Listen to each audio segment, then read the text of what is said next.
Hello friends, എല്ലാവർക്കും PSC magic ലെൻസിലേക്ക് സ്വാഗതം. ഇന്ന് നമ്മൾ ഡിസ്കസ് ചെയ്യാൻ പോകുന്നത് പുതിയ SCERT പാഠഭാഗങ്ങളിലെ ക്വസ്റ്റ്യൻസ് ആണ്. അപ്പം നമുക്ക് ക്ലാസ്സിലേക്ക് കടക്കാം. ഇത് പാർട്ട് 1 വീഡിയോ ആണ്. ആദ്യത്തെ ചോദ്യം: മനുഷ്യൻ ആദ്യം ഇണക്കി വളർത്തിയ മൃഗം. മനുഷ്യൻ ആദ്യം ഇണക്കി വളർത്തിയ മൃഗം. ഉത്തരം നായ. മനുഷ്യൻ ആദ്യം ഇണക്കി വളർത്തിയ മൃഗം നായ. അടുത്ത ചോദ്യം: മനുഷ്യൻ ആദ്യം ഉപയോഗിച്ച ലോഹം. മനുഷ്യൻ ആദ്യം ഉപയോഗിച്ച ലോഹം. ഉത്തരം ചെമ്പ്. മനുഷ്യൻ ആദ്യം ഉപയോഗിച്ച ലോഹം ചെമ്പ്. അടുത്ത ചോദ്യം: കറുത്ത പൊന്ന് എന്നറിയപ്പെടുന്നത്. കറുത്ത പൊന്ന് എന്നറിയപ്പെടുന്നത്. ഉത്തരം കുരുമുളക്. കറുത്ത പൊന്ന് എന്നറിയപ്പെടുന്നത് കുരുമുളക്.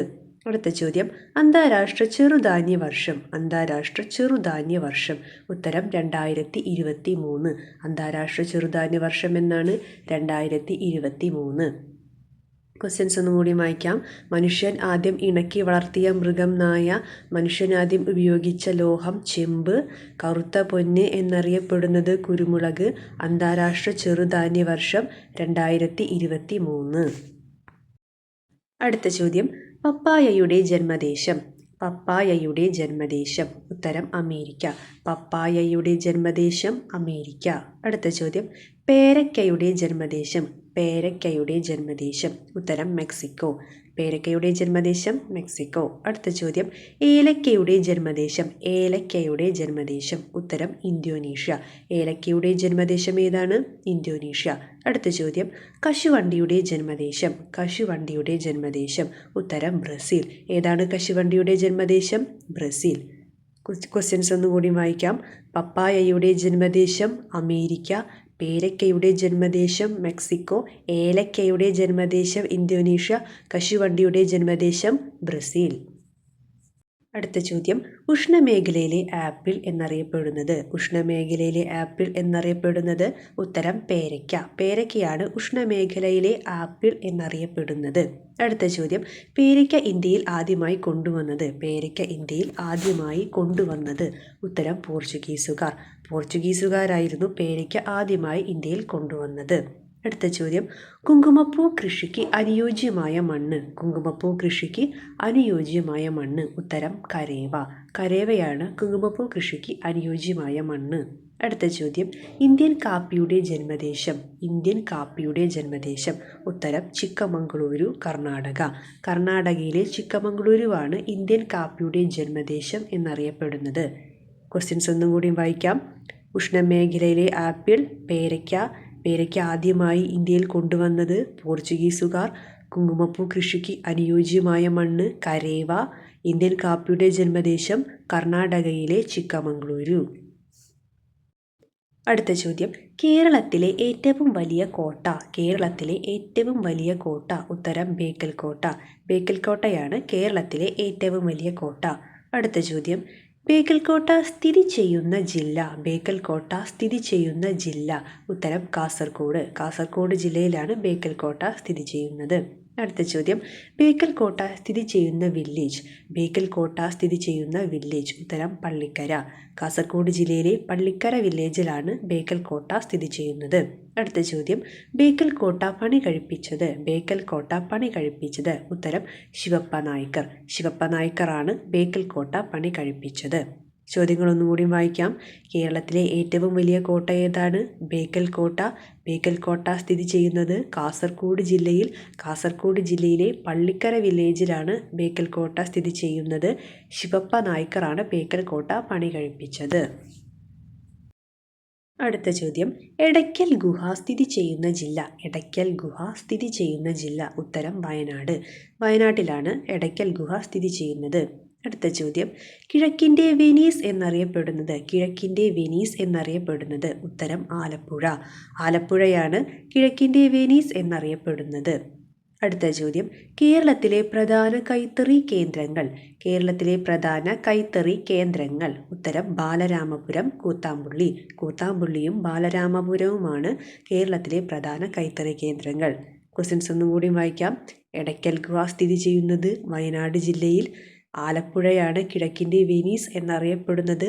ബാലരാമപുരവും കൂത്താമ്പുള്ളിയും കേരളത്തിലെ പ്രധാന കൈത്തറി കേന്ദ്രങ്ങളാണ്. അടുത്ത ചോദ്യം, മഹാശിലാ കാലഘട്ടത്തിൽ ശവസംസ്കാരത്തിനായി ഉപയോഗിച്ചിരുന്ന വലിയ കളിമൺ ഭരണികൾ. മഹാശിലാ കാലഘട്ടത്തിൽ ശവസംസ്കാരത്തിനായി ഉപയോഗിച്ചിരുന്ന വലിയ കളിമൺ ഭരണികൾ. ഉത്തരം നന്നങ്ങാടികൾ. നന്നങ്ങാടികളാണ് മഹാശിലാ കാലഘട്ടത്തിൽ ശവസംസ്കാരത്തിനായി ഉപയോഗിച്ചിരുന്ന വലിയ കളിമൺ ഭരണികൾ. അടുത്ത ചോദ്യം, കേരള സംസ്ഥാനം രൂപം കൊണ്ട വർഷം. കേരള സംസ്ഥാനം രൂപം കൊണ്ട വർഷം. ഉത്തരം 1956. കേരള സംസ്ഥാനം രൂപം കൊണ്ട വർഷം 1956. അടുത്ത ചോദ്യം, വടക്കൻ കേരളത്തിലെ ഒരു പ്രധാന അനുഷ്ഠാന കലാരൂപം. വടക്കൻ കേരളത്തിലെ ഒരു പ്രധാന അനുഷ്ഠാന കലാരൂപം. ഉത്തരം തെയ്യം. തെയ്യമാണ് വടക്കൻ കേരളത്തിലെ പ്രധാന അനുഷ്ഠാന കലാരൂപം. ക്വസ്റ്റ്യൻസ് ഒന്നുകൂടി വായിക്കാം.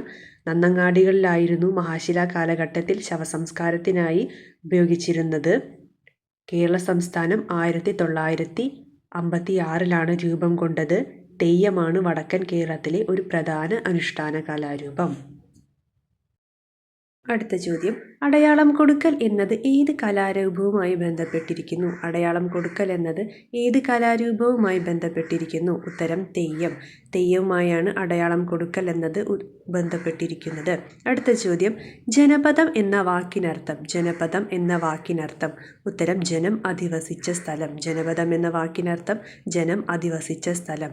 അടുത്ത ചോദ്യം, കുടുംബശ്രീ ആരംഭിച്ച വർഷം. കുടുംബശ്രീ ആരംഭിച്ച വർഷം. ഉത്തരം 1998 മെയ് 17. 1998 മെയ് 17 കുടുംബശ്രീ ആരംഭിച്ചത്. ക്വസ്റ്റ്യൻസ് ഒന്നും കൂടി വായിക്കാം. അടയാളം കൊടുക്കൽ എന്നത് തെയ്യവുമായി ബന്ധപ്പെട്ടിരിക്കുന്നു. ജനപദം എന്ന വാക്കിനർത്ഥം ജനം അധിവസിച്ച സ്ഥലം. 1998 മെയ് 17 കുടുംബശ്രീ ആരംഭിച്ചത്. അടുത്ത ചോദ്യം, എഴുത്തുവിദ്യ രൂപപ്പെടുന്നതിന് മുൻപുള്ള കാലഘട്ടം. എഴുത്തുവിദ്യ രൂപപ്പെടുന്നതിന് മുൻപുള്ള കാലഘട്ടം. ഉത്തരം ചരിത്രാതീത കാലം. ചരിത്രാതീത കാലമാണ് എഴുത്തുവിദ്യ രൂപപ്പെടുന്നതിന് മുൻപുള്ള കാലഘട്ടം. അടുത്ത ചോദ്യം, റബ്ബർ ഏറ്റവും കൂടുതൽ ഉൽപ്പാദിപ്പിക്കുന്ന സംസ്ഥാനം. റബ്ബർ ഏറ്റവും കൂടുതൽ ഉൽപ്പാദിപ്പിക്കുന്ന സംസ്ഥാനം. ഉത്തരം കേരളം. കേരളത്തിലാണ് റബ്ബർ ഏറ്റവും കൂടുതൽ ഉൽപ്പാദിപ്പിക്കുന്നത്. ക്വസ്റ്റ്യൻസ് ഒന്നും കൂടി വായിക്കാം. ചരിത്രാതീത കാലമെന്നാണ് എഴുത്തുവിദ്യ രൂപപ്പെടുന്നതിന് മുൻപുള്ള കാലഘട്ടം അറിയപ്പെടുന്നത്. കേരളത്തിലാണ് ഏറ്റവും കൂടുതൽ റബ്ബർ ഉൽപ്പാദിപ്പിക്കുന്നത്. അടുത്ത ചോദ്യം, ചെങ്കോട്ട സ്ഥിതി ചെയ്യുന്നത്. ചെങ്കോട്ട സ്ഥിതി ചെയ്യുന്നത്. ഉത്തരം ഡൽഹി. ഡൽഹിയിലാണ് ചെങ്കോട്ട സ്ഥിതി ചെയ്യുന്നത്. അടുത്ത ചോദ്യം, സ്വാതന്ത്ര്യ ദിനത്തിൽ പ്രധാനമന്ത്രി പതാക ഉയർത്തുന്ന ചരിത്ര സ്മാരകം. സ്വാതന്ത്ര്യ ദിനത്തിൽ പ്രധാനമന്ത്രി പതാക ഉയർത്തുന്ന ചരിത്ര സ്മാരകം. ഉത്തരം ചെങ്കോട്ട. ചെങ്കോട്ടയിലാണ് പ്രധാനമന്ത്രി സ്വാതന്ത്ര്യ ദിനത്തിൽ പതാക ഉയർത്തുന്നത്. അപ്പോൾ ചെങ്കോട്ട എവിടെയാണ് സ്ഥിതി ചെയ്യുന്നത്? ഡൽഹി. ഡൽഹിയിലാണ് സ്വാതന്ത്ര്യ ദിനത്തിൽ പ്രധാനമന്ത്രി പതാക ഉയർത്തുന്നത്. അടുത്ത ചോദ്യം, ചെങ്കോട്ട പണി കഴിപ്പിച്ചത്. ചെങ്കോട്ട പണി കഴിപ്പിച്ചത്. ഉത്തരം ഷാജഹാൻ. ഷാജഹാനാണ് ചെങ്കോട്ട പണി കഴിപ്പിച്ചത്. അടുത്ത ചോദ്യം, വിജയനഗര സാമ്രാജ്യത്തിൻ്റെ തലസ്ഥാനം. വിജയനഗര സാമ്രാജ്യത്തിൻ്റെ തലസ്ഥാനം. ഉത്തരം ഹംപി. ഹംപിയാണ് വിജയനഗര സാമ്രാജ്യത്തിൻ്റെ തലസ്ഥാനം. അടുത്ത ചോദ്യം, ഹംപി ഇപ്പോൾ സ്ഥിതി ചെയ്യുന്ന സംസ്ഥാനം. ഹംപി ഇപ്പോൾ സ്ഥിതി ചെയ്യുന്ന സംസ്ഥാനം. ഉത്തരം കർണാടക. കർണാടകയിലാണ് ഹംപി ഇപ്പോൾ സ്ഥിതി ചെയ്യുന്നത്. ക്വസ്റ്റ്യൻസ് ഒന്നും കൂടി വായിക്കാം. ഷാജഹാനാണ് ചെങ്കോട്ട പണി കഴിപ്പിച്ചത്. ഹംപി വിജയനഗര സാമ്രാജ്യത്തിൻ്റെ തലസ്ഥാനമായിരുന്നു. കർണാടകയിലാണ് ഹംപി നഗരം ഇപ്പോൾ സ്ഥിതി ചെയ്യുന്നത്. അടുത്ത ചോദ്യം, മുഗൾ സാമ്രാജ്യ സ്ഥാപകൻ. മുഗൾ സാമ്രാജ്യ സ്ഥാപകൻ. ഉത്തരം ബാബർ. ബാബറാണ് മുഗൾ സാമ്രാജ്യ സ്ഥാപകൻ. അടുത്ത ചോദ്യം, മുഗൾ ഭരണകാലഘട്ടം. മുഗൾ ഭരണകാലഘട്ടം. ഉത്തരം 1526 മുതൽ 1857 വരെ. 1526 മുതൽ 1857 വരെയായിരുന്നു മുഗൾ ഭരണകാലഘട്ടം. അടുത്ത ചോദ്യം, മുഗൾ എന്ന വാക്ക് ഉത്ഭവിച്ചത്. മുഗൾ എന്ന വാക്ക് ഉത്ഭവിച്ചത്. ഉത്തരം മംഗോൾ എന്ന വാക്കിൽ നിന്ന്. മംഗോൾ എന്ന വാക്കിൽ നിന്നുമാണ് മുഗൾ എന്ന വാക്ക് ഉത്ഭവിച്ചത്. ക്വസ്റ്റ്യൻസ് ഒന്നും കൂടി നോക്കാം. ബാബറാണ് മുഗൾ സാമ്രാജ്യ സ്ഥാപകൻ. 1526 മുതൽ 1857 വരെയായിരുന്നു മുഗൾ ഭരണകാലഘട്ടം. മംഗോൾ എന്ന വാക്കിൽ നിന്നുമാണ് മുഗൾ എന്ന വാക്ക് ഉത്ഭവിച്ചത്. അടുത്ത ചോദ്യം, ലോധി രാജവംശത്തിലെ അവസാന ഭരണാധികാരി. ലോധി രാജവംശത്തിലെ അവസാന ഭരണാധികാരി. ഉത്തരം ഇബ്രാഹിം ലോധി. ഇബ്രാഹിം ലോധിയായിരുന്നു ലോധി രാജവംശത്തിലെ അവസാന ഭരണാധികാരി. അടുത്ത ചോദ്യം, ഒന്നാം പാനിപ്പത്ത് യുദ്ധം നടന്ന വർഷം.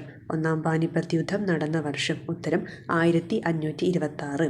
1526 ഒന്നാം പാനിപ്പത്ത് യുദ്ധം നടന്നത്. അടുത്ത ചോദ്യം, ഒന്നാം പാനിപ്പത്ത് യുദ്ധം നടന്ന സംസ്ഥാനം. ഒന്നാം പാനിപ്പത്ത് യുദ്ധം നടന്ന സംസ്ഥാനം. ഉത്തരം ഹരിയാന. ഹരിയാന സംസ്ഥാനത്തായിരുന്നു ഒന്നാം പാനിപ്പത്ത് യുദ്ധം നടന്നത്. ക്വസ്റ്റ്യൻസ് ഒന്നുകൂടി നോക്കാം. ഇബ്രാഹിം ലോധിയായിരുന്നു ലോധി രാജവംശത്തിലെ അവസാന ഭരണാധികാരി. ഒന്നാം പാനിപ്പത്ത് യുദ്ധം നടന്നത് 1526 ഹരിയാന സംസ്ഥാനത്തായിരുന്നു അന്ന് ഒന്നാം പാനിപ്പത്ത് യുദ്ധം നടന്നത്. അടുത്ത ചോദ്യം, മുഗൾ ഭരണത്തിന് അടിത്തറ പാകിയ യുദ്ധം. മുഗൾ ഭരണത്തിന് അടിത്തറ പാകിയ യുദ്ധം. ഉത്തരം ഒന്നാം പാനിപ്പത്ത് യുദ്ധം. ഒന്നാം പാനിപ്പത്ത് യുദ്ധത്തോടു കൂടിയിട്ടാണ് ഇന്ത്യയിൽ മുഗൾ ഭരണത്തിന് അടിത്തറ പാകിയത്. അടുത്ത ചോദ്യം, അക്ബറിൻ്റെ ചരമക്കുറിപ്പ് എഴുതിയ ജെസ്യൂട്ട് മിഷണറി പുരോഹിതൻ. അക്ബറിൻ്റെ ചരമക്കുറിപ്പ് എഴുതിയ ജെസ്യൂട്ട് മിഷണറി പുരോഹിതൻ. ഉത്തരം പിയറി ജാറിക്. പിയറി ജാറിക്കാണ് അക്ബറിൻ്റെ ചരമക്കുറിപ്പ് എഴുതിയ ജെസ്യൂട്ട് മിഷണറി പുരോഹിതൻ. അടുത്ത ചോദ്യം, ഇബാദത്ത് ഖാന പണി കഴിപ്പിച്ചത്. ഇബാദത്ത് ഖാന പണി കഴിപ്പിച്ചത്. ഉത്തരം അക്ബർ. അക്ബറാണ് ഇബാദത്ത് ഖാന പണി കഴിപ്പിച്ചത്. ക്വസ്റ്റ്യൻസ് ഒന്നുകൂടി നോക്കാം. മുഗൾ ഭരണത്തിന് അടിത്തറ പാകിയ യുദ്ധം ഒന്നാം പാനിപ്പത്ത് യുദ്ധം. അക്ബറിന്റെ ചരമക്കുറിപ്പ് എഴുതിയത് ജെസ്യൂട്ട് മിഷണറി പുരോഹിതൻ. അക്ബറിന്റെ തലസ്ഥാനമായിരുന്നത്. ഉത്തരം ഫത്തേപൂർ സിക്രി. ഫത്തേപൂർ സിക്രി ആയിരുന്നു അക്ബറിന്റെ തലസ്ഥാനമായിരുന്നത്. അടുത്ത ചോദ്യം, അക്ബർ രൂപീകരിച്ച മതം. അക്ബർ രൂപീകരിച്ച മതം. ഉത്തരം ദിൻ ഇലാഹി. ദിൻ ഇലാഹി എന്ന മതം ആരാണ് രൂപീകരിച്ചത്? അക്ബർ. ഈ മതത്തിൻ്റെ അർത്ഥം. ഉത്തരം എല്ലാവർക്കും സമാധാനം. ദിൻ ഇലാഹി എന്ന മതത്തിൻ്റെ അർത്ഥം എല്ലാവർക്കും സമാധാനം.